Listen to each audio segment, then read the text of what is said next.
We didn't grow up knowing what executive function skills were. Life felt overwhelming. Managing time, staying organized, and feeling stuck made everything difficult. What we didn't realize was that we lacked the skills to plan, prioritize, and break goals into manageable steps. After years of trial and error, we've seen how powerful executive function skills can be. With expert interviews, real stories, and practical strategies, this podcast is the resource we wish we had. Whether you're a student, parent, or professional, we're here to help you unlock your potential.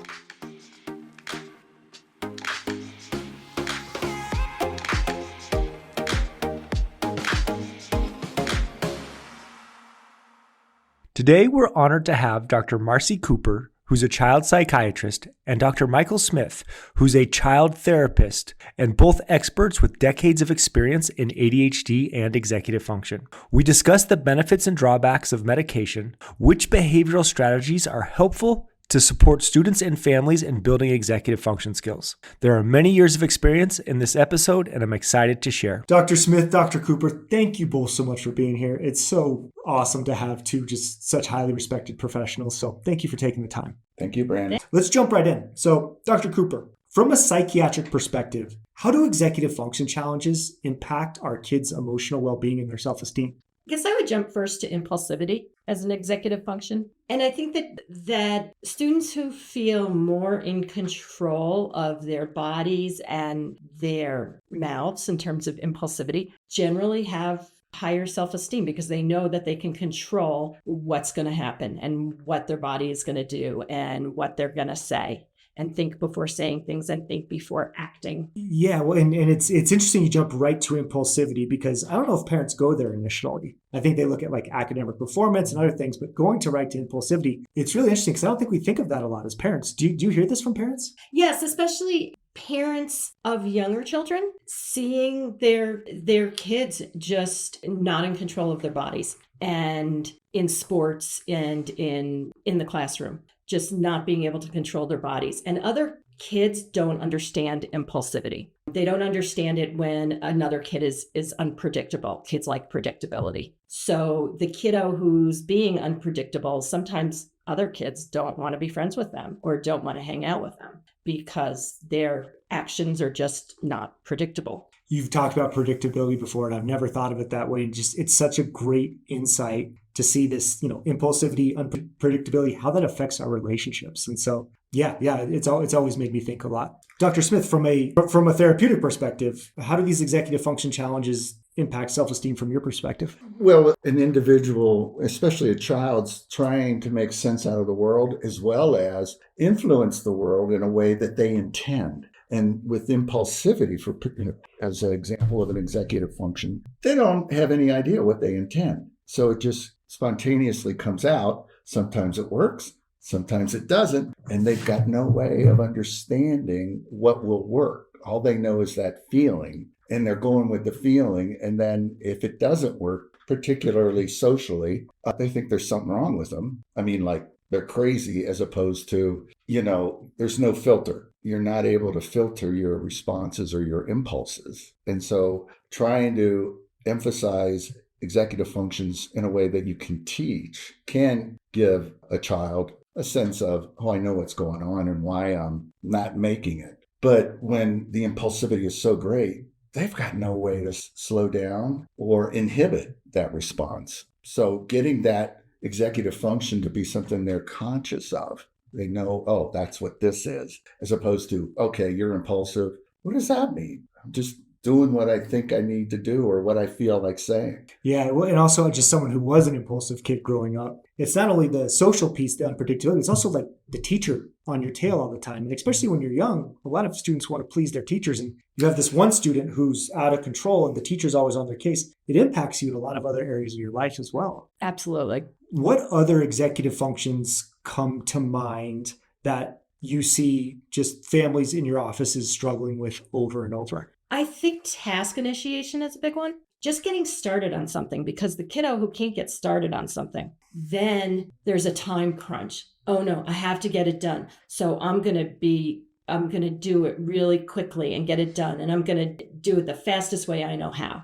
And that creates a lot of anxiety in kids. So breaking task initiation down into little pieces, I think is really helpful. So that's a big one I see is task initiation. Like they just can't get started on something. Well, and one of the interesting pieces of that too is because you think it's when we get older and we procrastinate, like it's anxiety that comes on us. But you see this with families as well, where we're like when one kid's struggling with getting started, it impacts the entire family unit. Exactly. The whole family gets involved in, you need to get this done. And now you have less time to get this done. And the deadline's coming up and you need to get this done. But kids and adults with ADHD, they just don't know how to get started. They don't know how to chip off a tiny little piece and get started on something. Yeah. Anything else that you see from an executive function perspective? Well, the same thing about task initiation, task shifting, which is also part of task initiation. How do I go from one task that I'm either really interested in or engaged in and shift to another one that is probably not as interesting? And you can't initiate. So you got to inhibit the highly stimulating task or the one you're focused on, and then be able to shift to another one, which is another form of task initiation, and not be aggressive about it because we use adrenaline to initiate with executive functions when it's not really happening naturally. So then you get more of a response than you're intending. Got it. Well, and so you both have very different jobs, but you hear the same things. And this is the stuff I hear too. It's impulsivity and it's task initiation or procrastination. Dr. Cooper, how do you go about helping families with these two things? So as a psychiatrist, my sole function is not to put kids on medication. Contrary to popular belief, I see medication as a tool and one piece of treating ADHD. I like to emphasize the strengths of ADHD, which can be hyperfocusing. So I talk a lot about hyperfocusing. How do you turn that ability to hyperfocus on something? Attention excess. How do you turn attention excess into a superpower? And hyperfocus on even the things that you're not interested in. So medication can be one piece of that. And I don't have it with me, but there are 20 different medications. And the reason that there are so many is because the same thing does not work for everyone. And then there are side effects. So, and I always tell families that this is one tool and it can maybe be 50%. This can help 50%. It's not going to help everything. Thank you. Well, this is why I wanted to have you on. I think you just blew every family's mind saying we're not going to go straight to stimulants or drugs or anything like that. And I want to do a deep dive with you into the medication in a second. But anything to add, Dr. Smith, on what you recommend from a therapeutic perspective for impulsivity, for getting started on tasks? What does that look like? Well, you need to piggyback or to dovetail with what Dr. Cooper does when we consult and work together is how's the medication going to help? And then what I do and what Dr. Cooper does psychologically and behaviorally in terms of how do you change the behaviors in the family system, for example, to better provide the environment for some of this new behavior to be practiced, as well as giving them specific techniques in order to let the behaviors we're trying to teach, the educational part, come into play. And the primary is slowing down. You slow down to speed up. And that is, if you're impulsive and anxious, you can slow down. You really need to work on, it's that anxiety feeling or that urgency is a cue. It's a cue to, I need to just let myself calm first. And then what's going to be calming at that moment? Yeah, so let's get really concrete here. If you're working with a high schooler with ADHD and the whole family's frustrated, there's a lot of chaos and a lot of frustration, how would you coach them to slow down? The schedule is not important. What is important is an awareness of how do I get to meet the demands of the environment, the schedule. So it's fine if they don't make it right away, or if they're still not making it after multiple attempts. It's the individual needs to have an awareness, the child, in other words, or the adults need to have an awareness that they're getting anxious, the adult, the parent, when they're trying to get the child to engage or shift or do any of the things we're trying to get them to do. And if they slow down, it's going to be okay. And if it's going to be okay, let's take our time. What do you say to the parent who's like, they have to be at this swimming practice on time and yada, like what is your message there? Because I think as a parent, I'd want to jump right in and try to take over. Well, having lived with ADHD all my life, my time is different than the environment's time.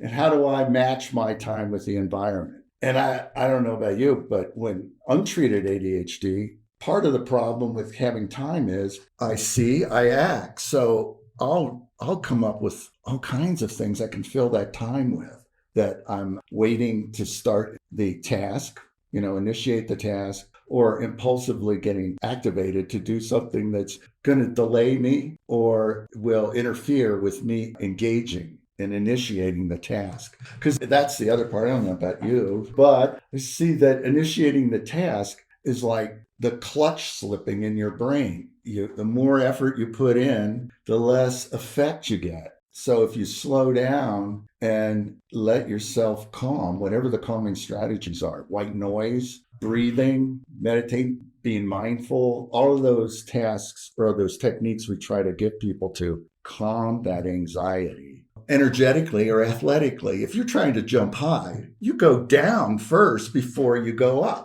Yeah, that's a great analogy. So just really working on going slow to go fast, like you said. So slowing down and calming to slow down, and then we'll go faster later. Yes. Cool. Love it. All right, Dr. Cooper, I'm going to ask you the big question that I get all the time is families who are worried about their kid going on ADHD medication. We'll say younger kids, so older elementary school students. What is your message to families who are really worried about ADHD medication in their child's development? The research suggests that taking medication to help with learning how to manage executive functioning while your brain's still developing. So your brain's still developing till 26, maybe longer. That taking medication during those important years can help really cement how to manage those executive functions. It can also cement, we think, new pathways. So the brain is forming new pathways. So perhaps, in fact, helping the frontal lobe to develop. Yeah, that's really interesting because a lot of times you see online, everywhere else,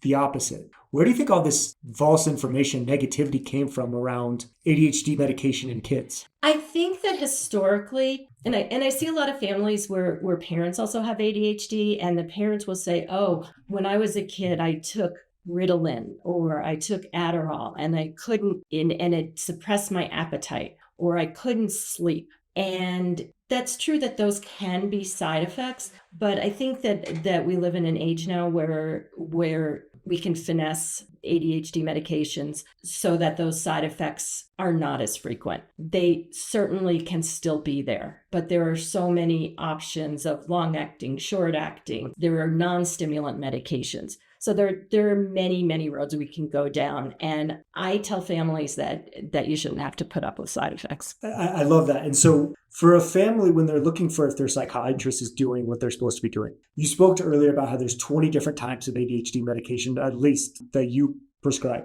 How do you find the right fit? Sometimes we have to go through many. And I also tell parents we don't need to try something for a month to see if it's going to work. We know pretty quickly if a stimulant is going to work or not work. So I don't say, hey, let's try this for a month and see what happens. It's like we can try it for a few days and see what the effects are. So I think that not giving it too long a time, because what happens is if a kid has an unpleasant side effect, then they're just going to say, no, I'm not doing this. So I don't like to set kids up for failure. And I do think that's where a lot of misconceptions come from is they go see their family doctor or whoever, and they see them once per 6 months, once per year. They get prescribed something, they try it, and then they start to hate it over time. So having someone in your corner who's knowledgeable, who's constantly tweaking it, seems to be the path here. I love you don't have to put up with side effects comment. I think that's so true. Yeah. Kids will start saying, no, I'm not going to do this. And then they get it in their head that this is something that's not going to work for them. So I tend to show the kids the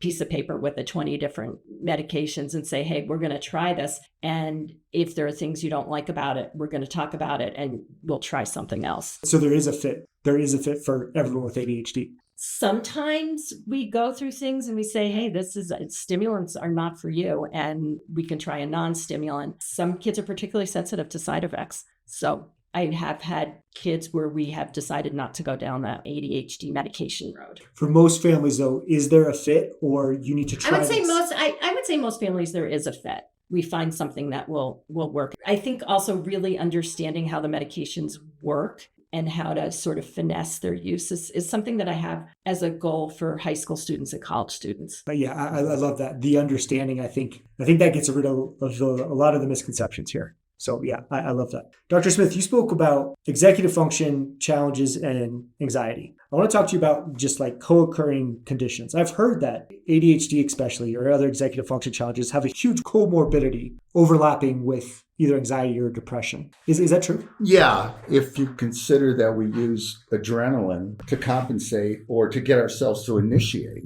that's just our bodies naturally doing it. From birth, you just sort of learn that the more urgent or crisis-oriented the situation, the last minute thing, is going to get you to act. That's adrenaline. You're getting anxious just to take action. So then that becomes tied to your way of approaching life, or tasks that you are unable to initiate naturally. And sometimes tasks that they want to do, you can't do because it's so difficult to get the executive functions in the brain to operate, maybe because there's so much going on inside their heads that they start associating those social events, how to recreate that to get the adrenaline going. And then they initiate. Well, if you're constantly in an adrenalized state, you're going to be anxious. And then all of the beliefs, all of the memories, all of the events and learning that have occurred in your life, you start to reenact. It's unconscious. And then the family's doing the same thing. And as Dr. Cooper was saying, and you were talking about, Brandon, the family, one person is usually ADHD. The apple does not fall far from the tree. Right, because of the genetic part. And that just takes over the family system. The family system has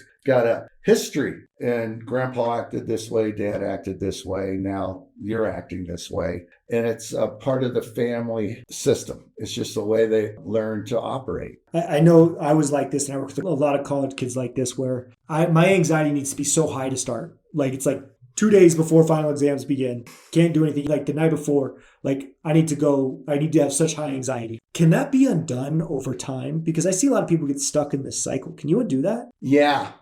By allowing yourself to recognize that you need it because you've learned it, but how to incorporate it into a more effective and cohesive strategy. Because you can't keep this up, if you do and I've done it plenty of times where you have to wait till the last minute so you can initiate. You go through this torturous event to get it done. You're exhausted. And then how much do you really remember of what you've studied or, taken the test?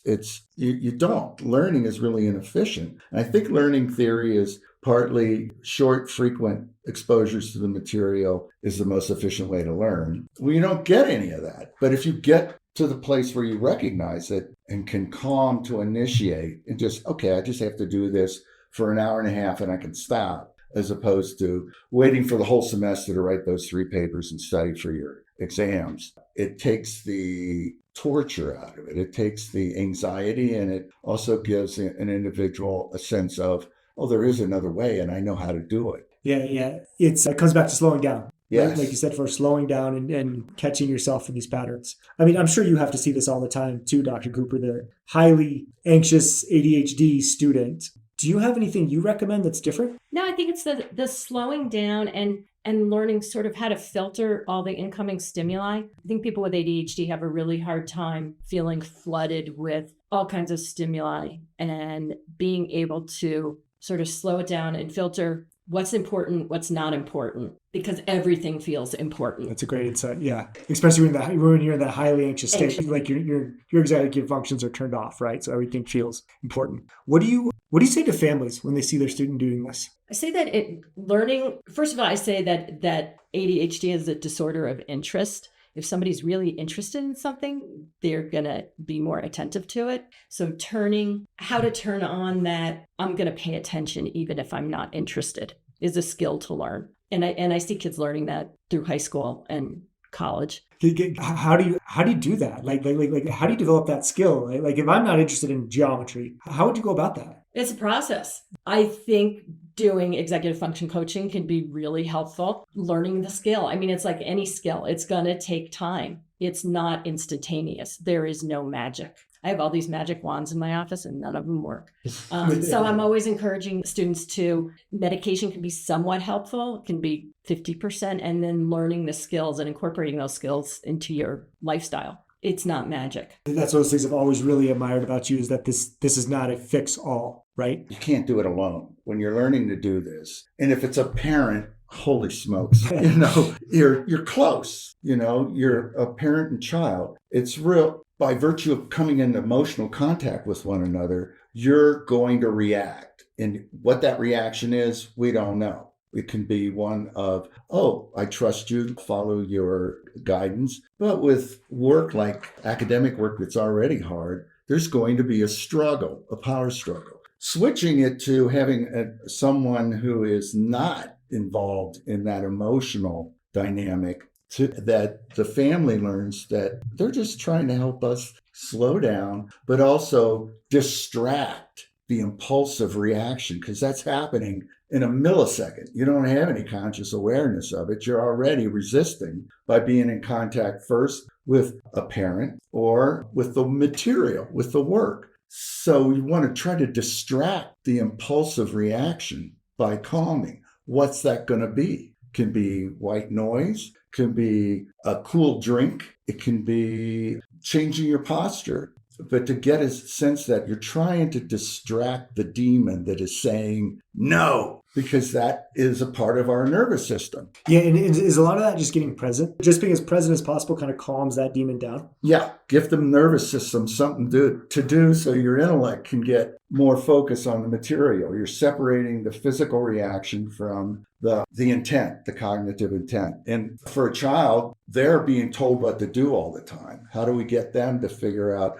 okay, this is something that I want to do, and these are my guides, my teacher, my therapist or coach, and parent. And yeah, thank you guys for saying that, because families often forget that. I know, having ADHD, like my mom will call me, like 40 years old, and I'll still argue for no reason over like non-controversial. She'll be like, eat vegetables. And I'll be like, no. And I'll have to call her back because I'm more mature now and apologize, right? But but I don't think families remember how long this game is. Like the amount of relationships, you guys have to see this too, that get wrecked over middle school math assignments. I'm like, this kid needs you for the next 40 years of your life. Like, do you guys see this? Yes. Yeah.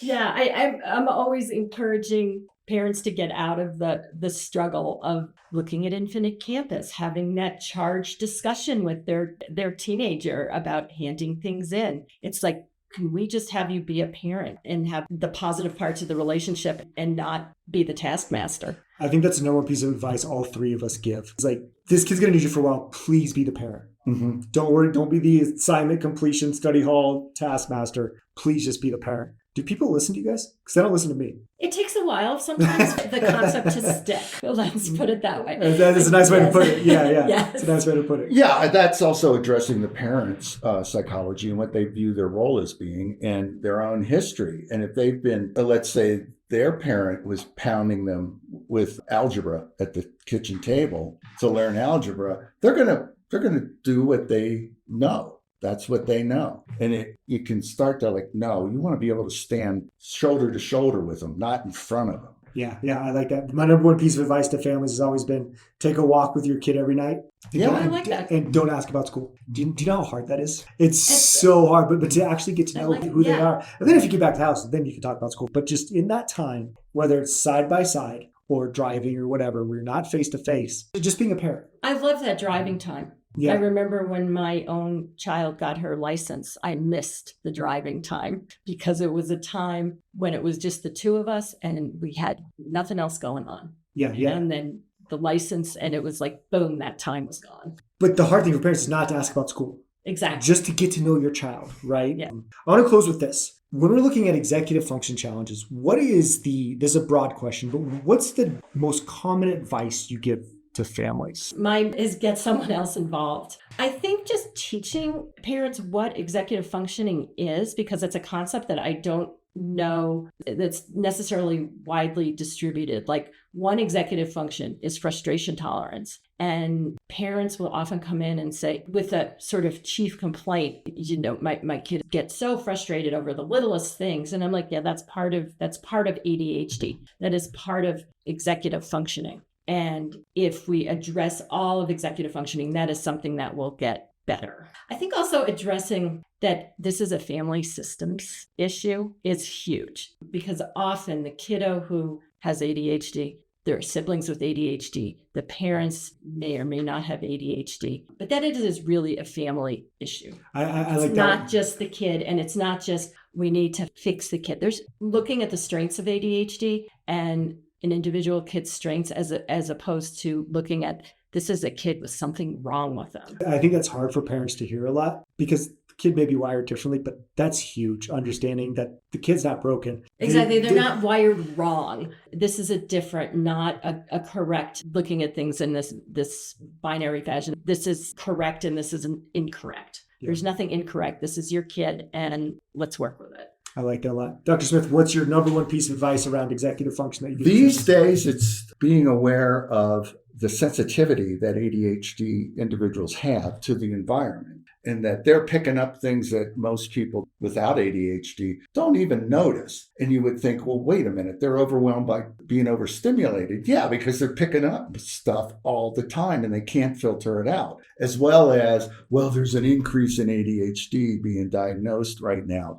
Well, look at what we do. Screens are giant stimuli generators. And I can't imagine TV was enough for me, 3 channels to dysregulate me. If I have a little window into an infinite amount of stimuli, how do you expect somebody with executive functioning problems to filter that out? It's like really too much. That's a great one, because I don't think we realize how phones, computers, tablets, whatever, how much these stimulate us and how hard that is to come off that and initiate an assignment, go to school. Yeah, go do something that's slow, hard, really hard. And kids talk about, they know about dopamine. I need another hit of dopamine. Well, how much dopamine are you going to get from doing an algebra problem? Yeah, absolutely. Dr. Smith, where can people learn more about you? They can call me on my voicemail at 303-424-8250 or on my website at drmichaelsmithyd.com. Awesome. Dr. Cooper. Calling my office is always the best way to find me, which is 303-666-0443.